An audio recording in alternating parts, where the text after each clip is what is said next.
Banking started with the goldsmith in medieval Europe. They kept and lent gold. It eventually leads to loose banking, where depositors keep their money with interest. By then, people find it inconvenient to carry gold, so banks began to issue banknotes. Then, the government started to create central banks to prevent honest banks from losing business.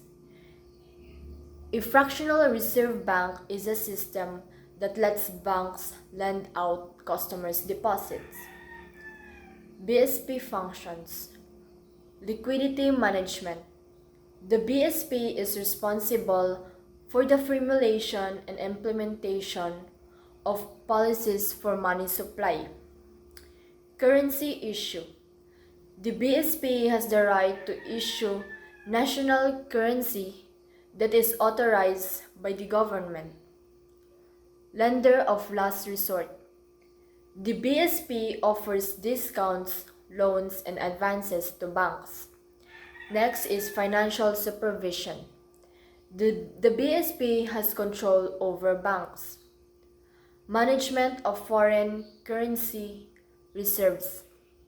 The BSP conserves foreign reserves to prevent stability and confidence in the Philippine economy.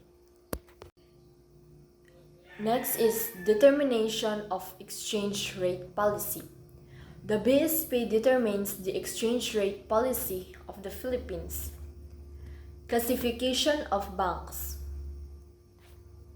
Banks are classified into three, namely universal and commercial banks, thrift banks, and rural and cooperative banks.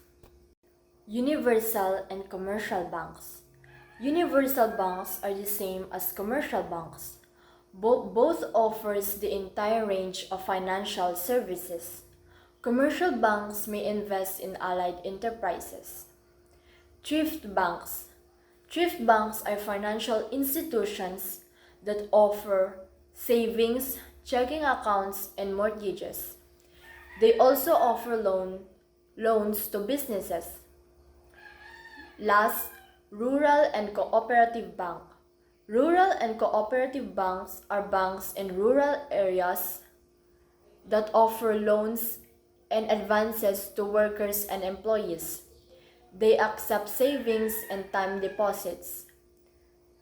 Cooperative bank provides financial, banking, and credit services to its members. Different types of bank accounts. First, savings account. This type of account is ideal for students, children, or those who do not have stable income. It has 1% interest. Checking account.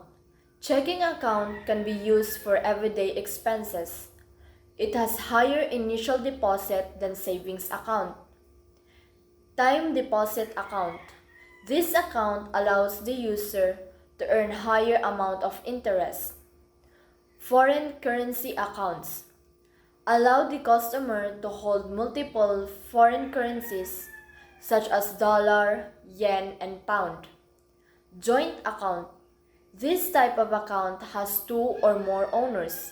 It can be a savings account, checking account, or a time deposit.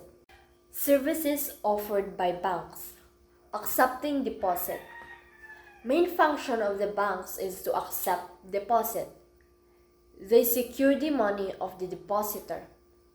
Loan services. Banks lend money to individuals and businesses.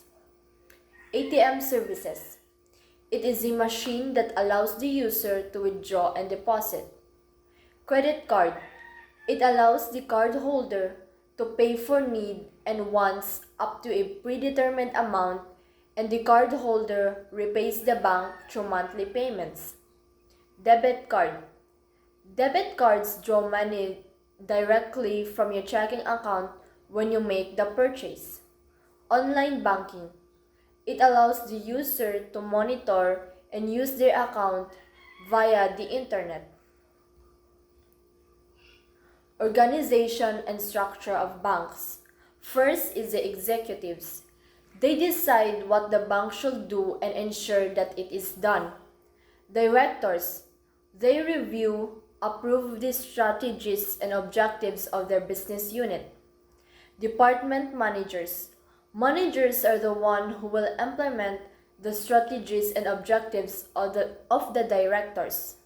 Bank staff.